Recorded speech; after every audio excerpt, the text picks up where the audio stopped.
Bienvenue sur La Voix Sainte TV à l'émission Regard sur l'actualité. Aujourd'hui, nous allons aborder trois événements qui ont marqué l'année 2017.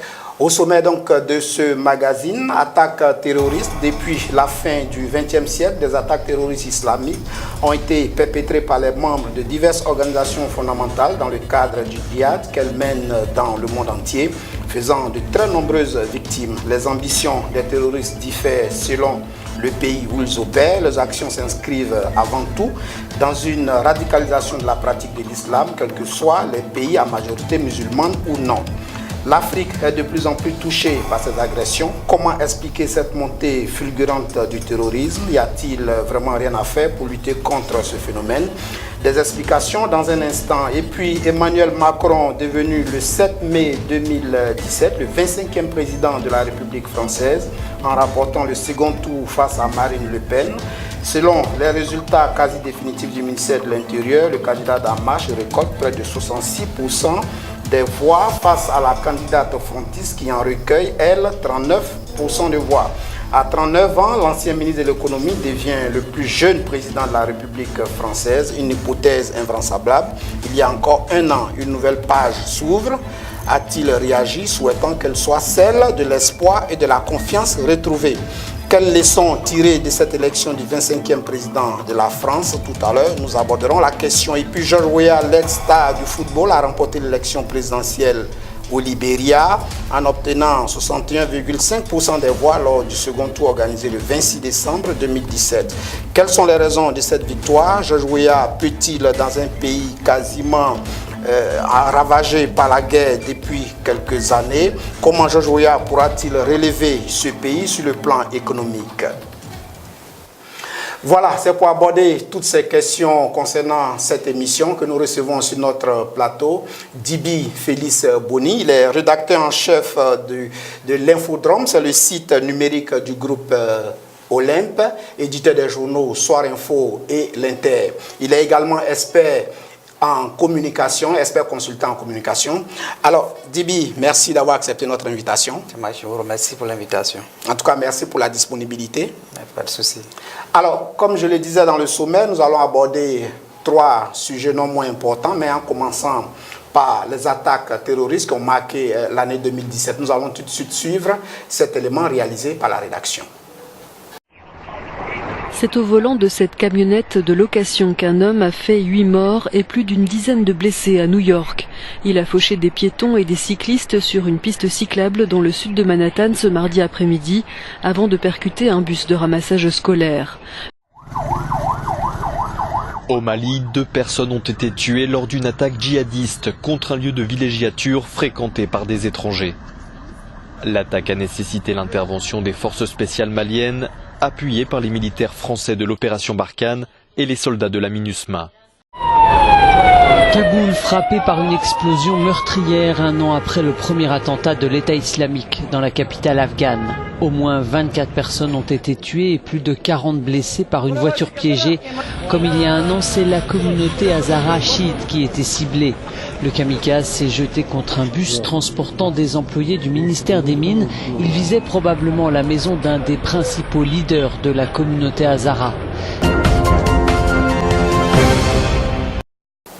Alors Félix Djiby, les attaques terroristes ont véritablement marqué l'année 2017, beaucoup de violence, beaucoup de victimes. Ce qu'on remarque de plus en plus, c'est que l'Afrique est touchée par ce phénomène. Explication. Évidemment, l'Afrique est touchée par ce phénomène. Et si vous remarquez très bien, les régions de l'Afrique qui sont touchées par ce phénomène, c'est des régions un peu dans la zone arabo de l'Afrique, c'est-à-dire l'Afrique au sud du Sahara, le sud du Mali, et un peu aussi en Côte d'Ivoire. La Côte d'Ivoire, on sait plus ou moins pourquoi la Côte d'Ivoire est touchée, parce que nous abritons quand même une base militaire française qui n'est pas loin du Mali, où nous avons une population qui revendique plus ou moins son identité. Vous voyez, le Mali, le Burkina, le Niger, et un peu plus aussi la Mauritanie sont 4 pays qui sont à cheval sur une zone où on a un peuple qu'on appelle les Touaregs qui ont une identité très différente des autres Africains au sud du Sahara et qui revendiquent plus ou moins leur identité et qui veulent en réalité créer un territoire Touareg à cheval sur le Niger, le Burkina, le Mali et le sud de l'Algérie. Et pour ne pas avoir la possibilité de créer cet État, c'est des gens qui sont toujours prêts à, j'allais dire, utiliser tous les mécanismes nécessaires et qui sont alimentés malheureusement par la mafia de la drogue ou du commerce, j'allais dire, mafieux et qui malheureusement constituent un grave danger pour l'Afrique de l'Ouest. Mais ce qui inquiète de plus en plus, c'est que les pays occidentaux n'arrivent pas à juguler ce phénomène.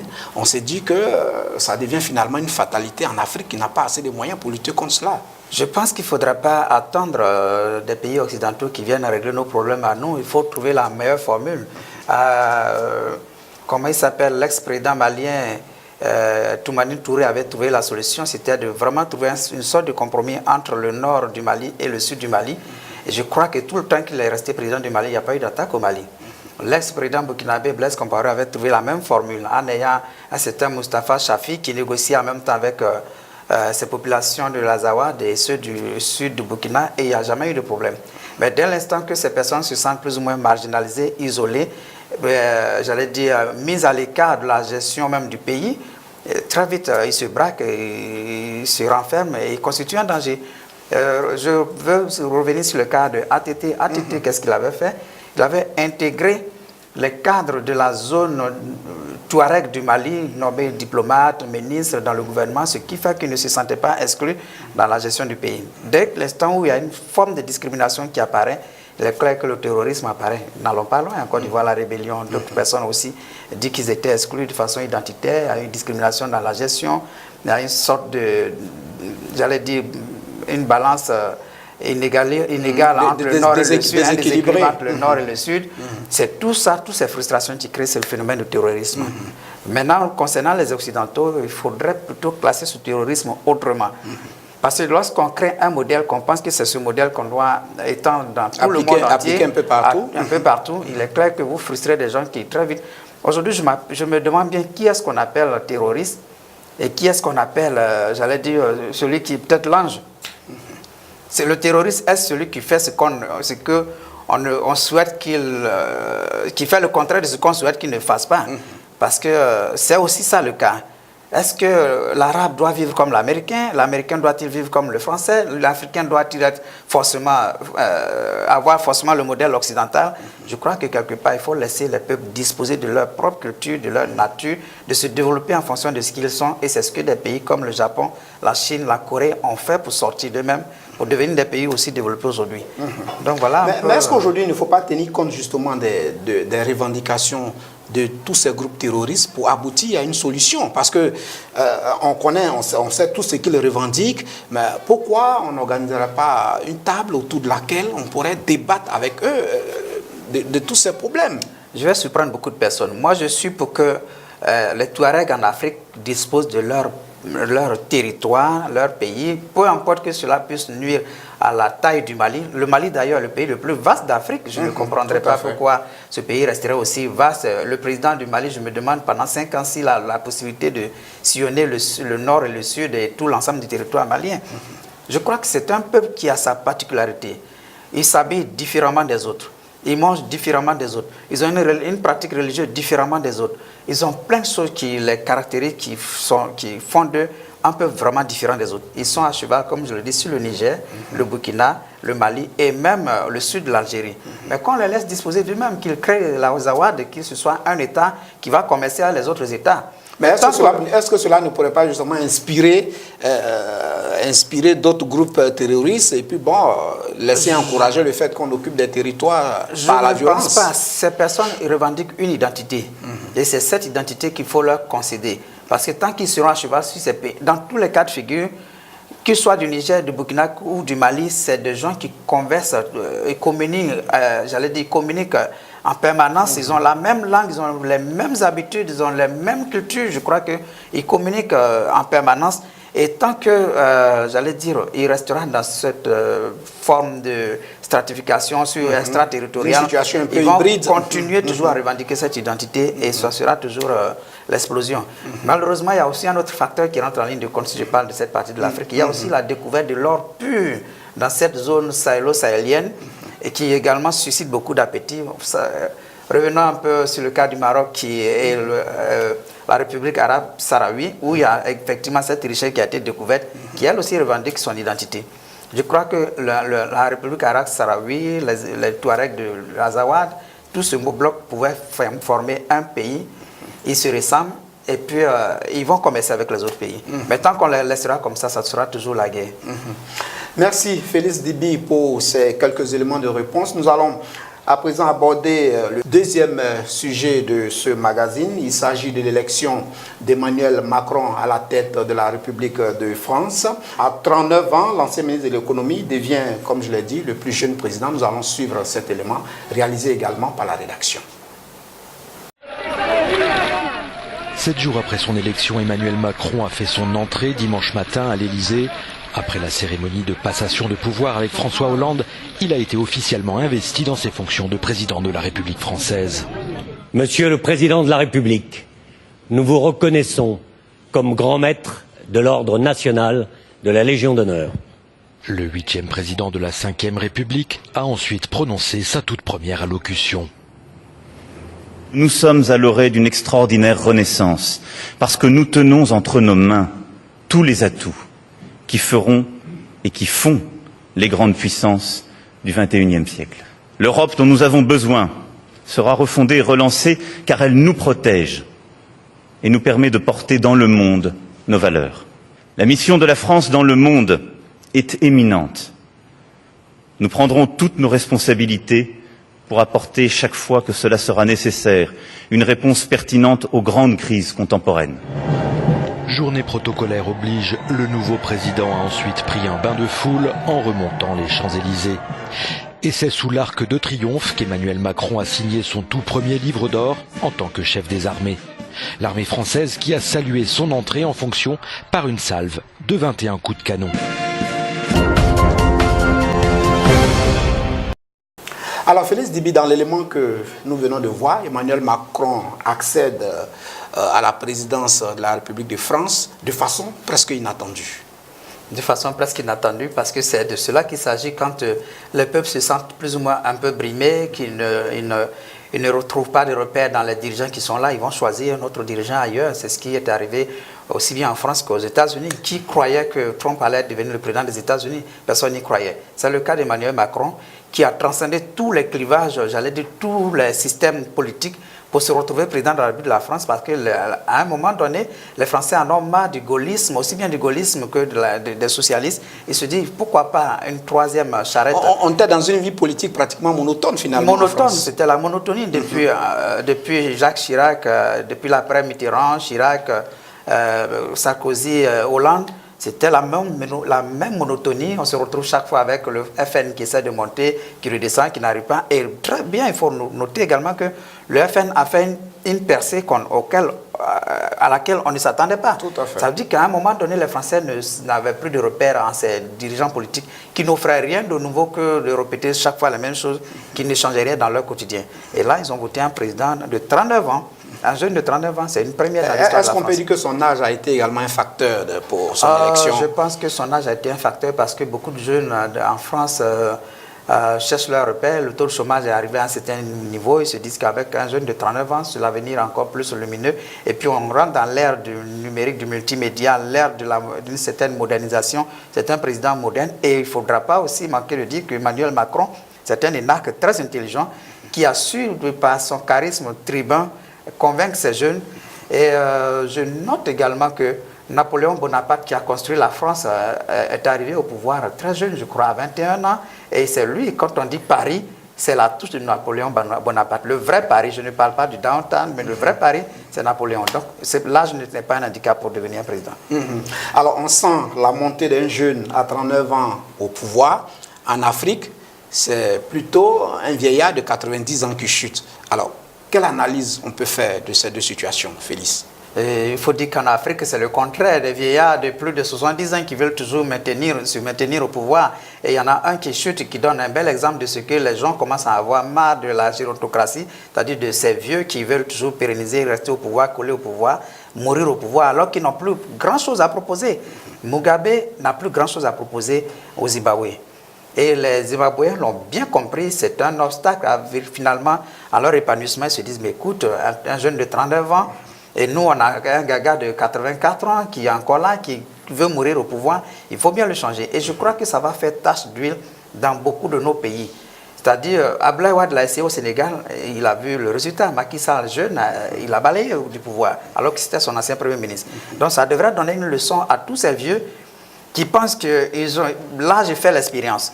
L'âge ne fait plus l'expérience parce qu'à un certain âge, on est sclérosé et on ne propose pas de mieux par rapport à une jeunesse qui est coupée de leur réalité. La jeunesse actuelle, elle va très vite. C'est une jeunesse numérique, elle va très vite, elle apprend très vite. Et elle ne peut pas, les vieux ne peuvent pas suivre le rythme de ces jeunes-là. Alors, il est à pratiquement 6 mois, il a déjà fait 6 mois au pouvoir. Alors, est-ce qu'on peut déjà dire, par rapport aux actions qui sont déjà posées, certaines mesures qui sont déjà prises en France, est-ce qu'on peut dire valablement que ça promet pour la France ou Emmanuel Macron?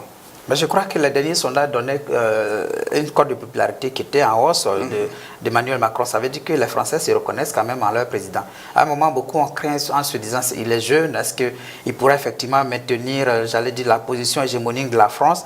Mais finalement, ils se sont rendus compte que face aux grands présidents du monde, notamment Trump, qui est d'un certain âge, c'est un Macron qui quand même tient la dragée haute à ses présidents, même s'il a eu ses impairs. Quelques impairs, comme ce qui s'est passé au Burkina, qui a été très mal apprécié par sa propre communauté en France. Je crois que Emmanuel Macron, quand même, essaie de tenir quand même la France comme un grand président à 39 ans. Il montre que l'âge ne devrait vraiment pas être un handicap. Comme nous avons eu aussi des jeunes de moins de 39 ans. Le roi du Maroc, il est arrivé au pouvoir à moins de 39 ans. Le Maroc, aujourd'hui, c'est l'un des pays, l'une des superpuissances de l'Afrique. Si on veut parler de puissance. Donc Macron tient la France. Et il sera encore très tôt de le juger. Attendons encore de voir dans 1-2 ans quels seront les fruits de ces actes. Justement, par rapport à sa politique africaine, il voit les choses différemment. Il pense que les Africains devraient plutôt prendre leur responsabilité dans le règlement d'un certain nombre de problèmes. Est-ce que c'est un bon signe? Mais c'est ce que les Africains ont toujours revendiqué, c'est-à-dire que l'Afrique puisse régler ses problèmes en fonction de ses réalités. Et je pense que ce qu'ils proposent aux Africains comme partenariat est à saluer. C'est-à-dire on doit être désormais, le Nord et le Sud, on doit être partenaires et non plus des rapports de dominé en dominant ou de dominant en dominé. Et ça, cette proposition, je crois que les chefs d'État africains et les leaders d'opinion africains devaient la saisir pour l'amplifier davantage. Merci Félix. Nous allons aborder la dernière articulation de cette émission. Il s'agit de l'élection de George Weah à la tête du Libéria. L'ex-star du football africain a remporté cette élection à 61,5%. Nous allons suivre cet élément réalisé également par la rédaction. George Weah, premier joueur de football devenu chef d'État, c'est désormais confirmé. Le Ballon d'Or 95 a été élu à une large majorité à la présidentielle du Libéria. La commission électorale a annoncé en début de soirée les résultats quasi définitifs du scrutin et c'est George Weah qui l'emporte devant son rival, le vice-président sortant Joseph Boakai, avec 61,5% des voix. C'est la première transition démocratique depuis plus de 70 ans dans ce pays anglophone d'Afrique de l'Ouest.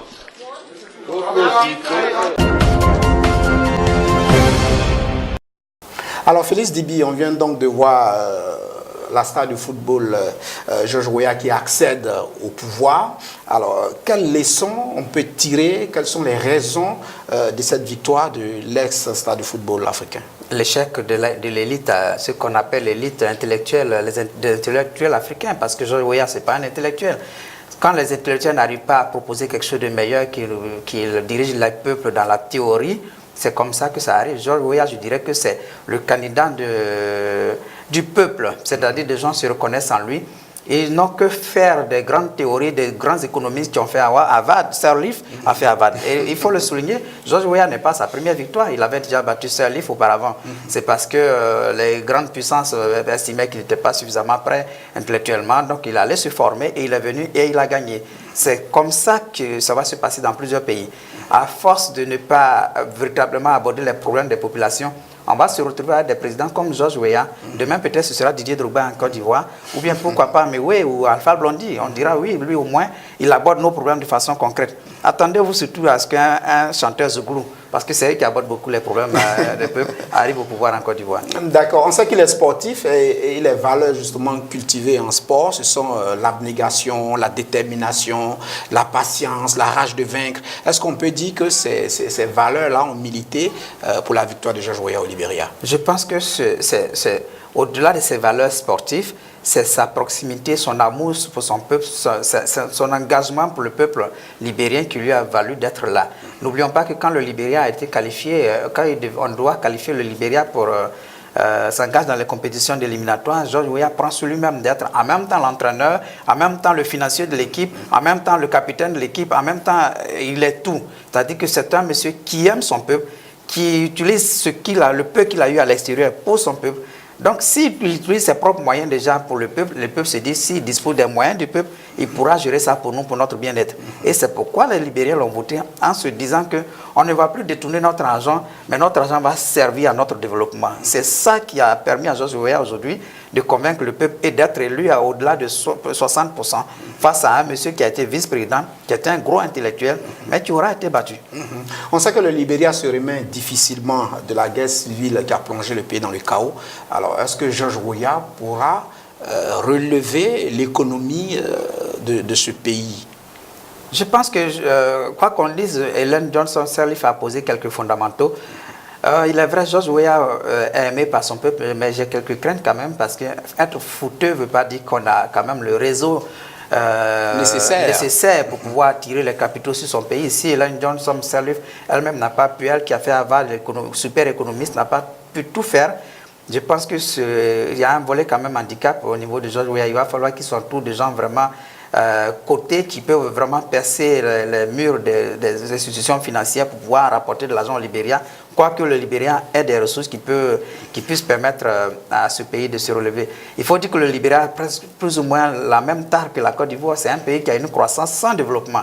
Pourquoi? Parce qu'on estime tout du sol et du sous-sol, mais on ne crée pas d'emploi, on ne crée pas de structure de transformation pour développer ce pays.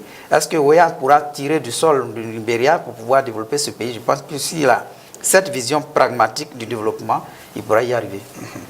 Merci beaucoup Félix Dibi-Boni. Je rappelle qu'il est rédacteur en chef de l'Infodrome, le site numérique d'information du groupe Olympe, éditeur des journaux Soir Info et l'Inter. Merci Dibi en tout cas d'être venu pour décrypter ces événements qui ont marqué l'année 2017. Ainsi s'achève ce magazine de l'information. Merci de nous avoir suivis. La semaine prochaine, vous retrouverez Ibo Marius.